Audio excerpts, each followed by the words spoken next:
Hello everyone, we are so excited to share with you a few surprises from Finca Botanica, Young Living's farm in Ecuador. I'm Jacob Young.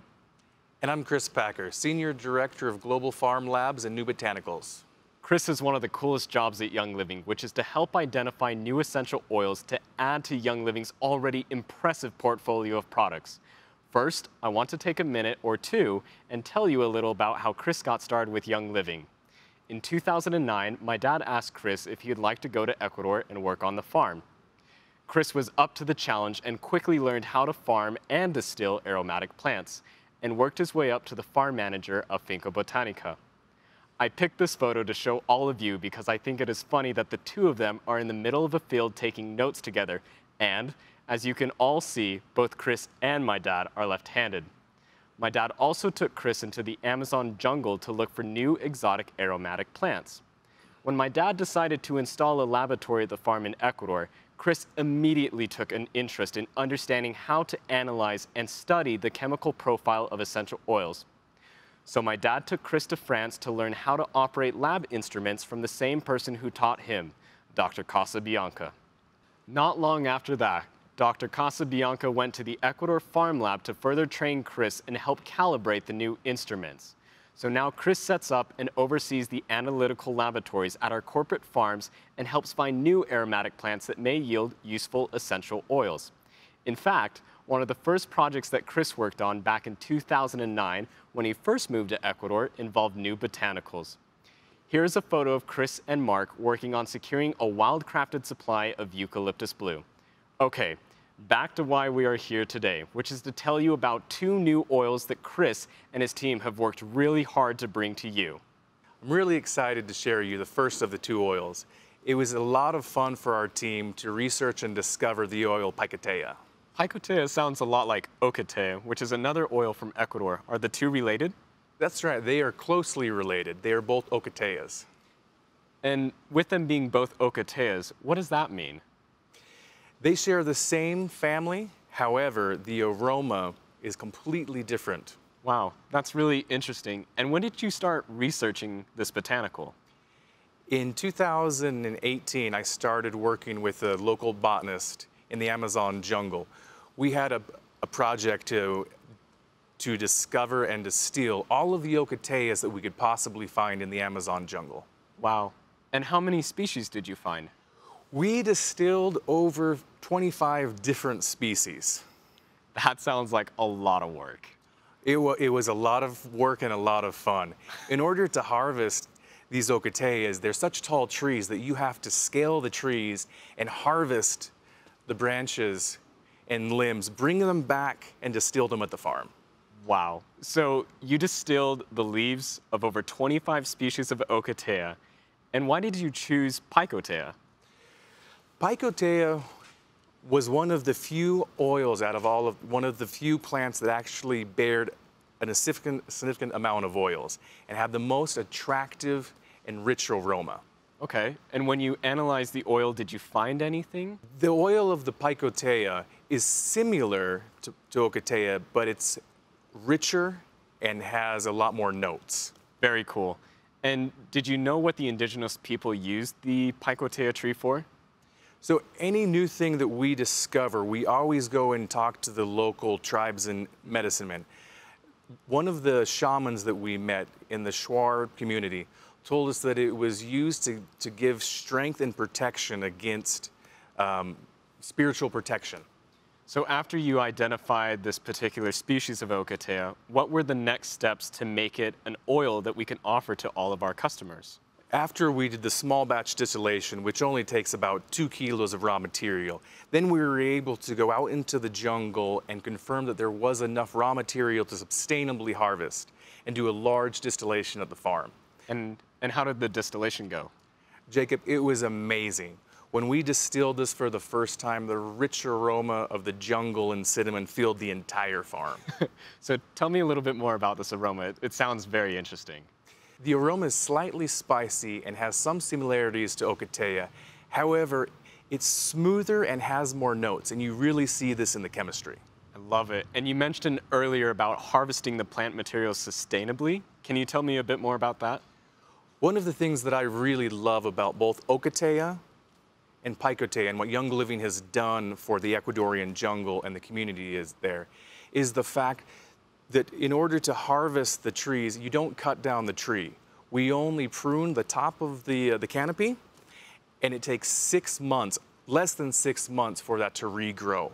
So we are actually protecting the forest because we're creating sustainable work for the local community, rather than them coming in and clear cutting the forest for lumber or for cattle industry. They're actually taking care of these trees. Wow, that's amazing. And it sounds like you have a very rewarding job. I do. I have a very rewarding job. And I'd like to mention that on these expeditions is where I actually met my wife. Wow, that's a great story. So you found love while looking for essential oils for Young Living. That's such a great combination. She is an amazing research partner with me. Her background is an environmental lawyer, and she loves getting dirty, running through the jungles, being out there for days out of hand. And she actually likes the bugs. Oh my.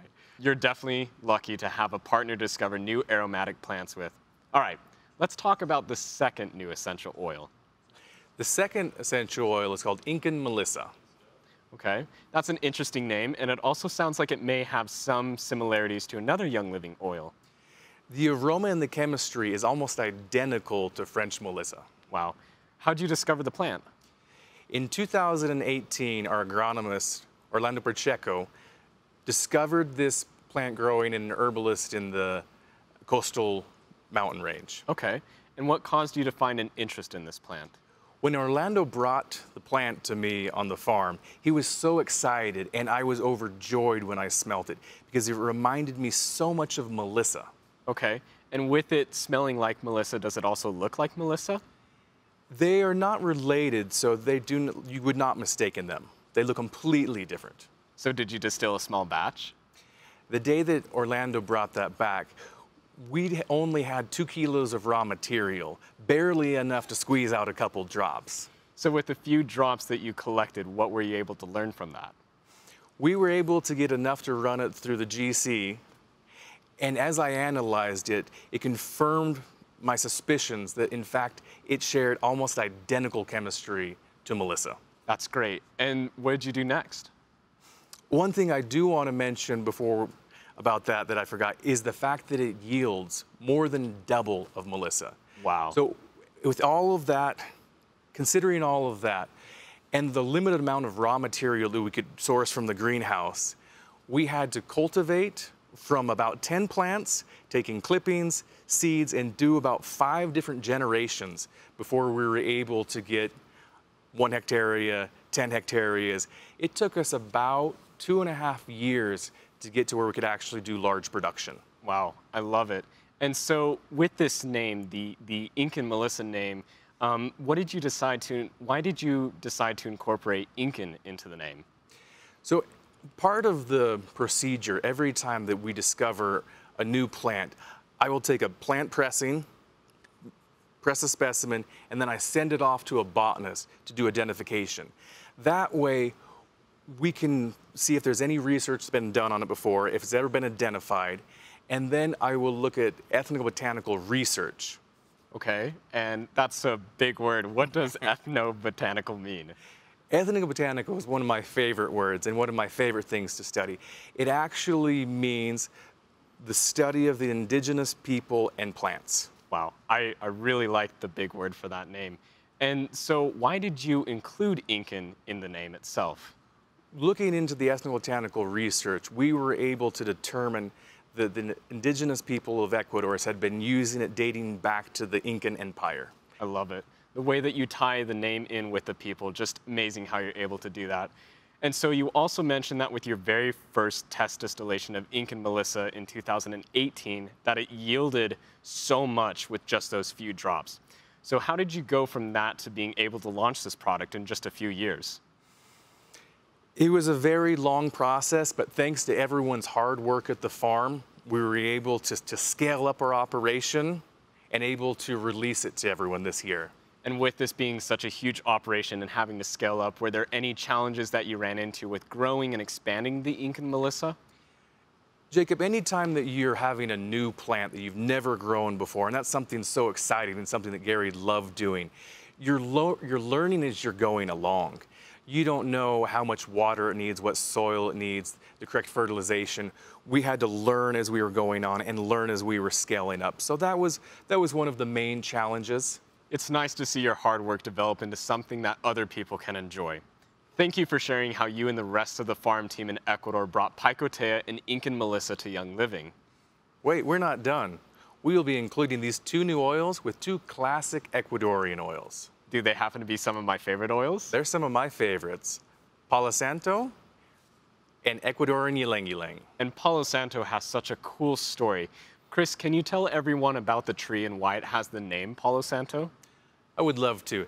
The name Palo Santo translates to holy wood or priestwood, and it's given this name because it has a vast amount of historical usages. Yes, and I've heard my dad talk about the unique process for harvesting and distilling this oil. Can you talk a bit about that?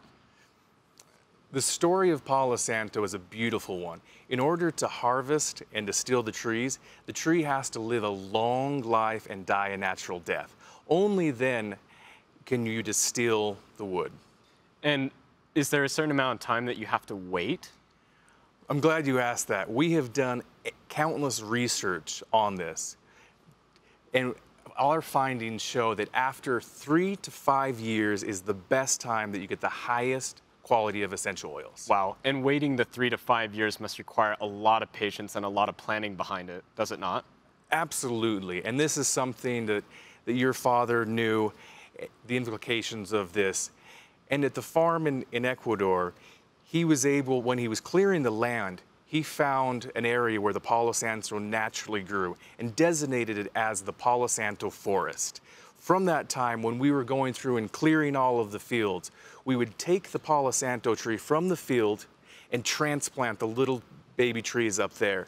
And then after that, with many members, we planted another 5,000 trees to protect and conserve the Palo Santo. I love that. For years to come. I love that story. And I also remember hearing that Palo Santo may be related to frankincense. Is that true? Palo Santo is the cousin of frankincense. I love it. Very cool. I remember my dad referenced Palo Santo as the frankincense of Ecuador, and it also happened to be the first tree that my dad distilled in Ecuador. Yes, it's also referred to the frankincense of South America, Ecuador, and was very important to the native people. Yes. Okay, last but not least, can you share with us a bit about Ecuadorian Ylang Ylang? Ecuadorian Ylang Ylang, the queen of the farm and the flowers. Wow. And how many Ylang Ylang trees are growing on the Finca Botanica farm? We have approximately 70,000 trees on the finca. That's a lot of trees. And a big shout out to the hundreds, possibly thousands of Young Living brand partners who have helped plant so many of the Ylang Ylang trees. I've also helped harvest the flowers, and it is quite labor intensive. Our Ylang Ylang flowers are harvested in the early morning by the hands of the women of Chongong. Each and every picker is responsible for their own area. Wow. And the Ylang Ylang flower has so many names throughout the world. I've heard it referred to in Spanish as Reina de las Flores, which translates to Queen of the Flowers. It's also known as Sígueme, Sígueme, which translates to follow me, follow me. Because if anyone wears this oil, it's so intoxicating that you want to follow that aroma anywhere. Oh my. And so what makes Ecuadorian Ylang Ylang so unique and special? Ylang Ylang is grown in many parts of the tropics. One of the things that separates it from other Ecuadorian Ylang Ylang from those other parts of the tropics is the unique soil and climate, and the chemistry is very different due to the environmental differences. My dad always told me that Ecuadorian Ylang Ylang was one of his personal favorites. Chris, I've heard that you and the team have learned a lot after distilling Ylang Ylang for so many years. Can you touch upon that? Throughout these years, Gary and the team and I have worked very hard on improving our efficiency. We're now able to get the same high-quality essential oils using less raw material. That's amazing. So you've achieved the same exceptional quality while reducing your environmental impact. It sounds like things at the finca are going smoothly. It's a balance of beauty and efficiency. I love it. The Finca Botanica farm collection includes some of the most iconic essential oils distilled at the Ecuador farm. This collection includes a booklet that has a recipe for adding these 4 blends together. We are calling it Ecuadorian Sunset. Just add 4 drops of Ecuadorian ylang-ylang with 2 drops of Palo Santo and 1 drop each of Incan Melissa and Picotea. These oils work amazingly together. The Finca Botanica collection is available now and is $145 wholesale in the US. We are also offering the collection bundled with a Haven diffuser at a 10% discount. I'm thrilled to be part of making this collection happen. Gary was my mentor, and he instilled in me the importance and the passion of discovering new aromatic plants and bringing those oils to the world. Great work, Chris. Thanks for helping make this happen. It's been a lot of fun. And I hope to see you all very soon in Ecuador at the Finca Botanico farm.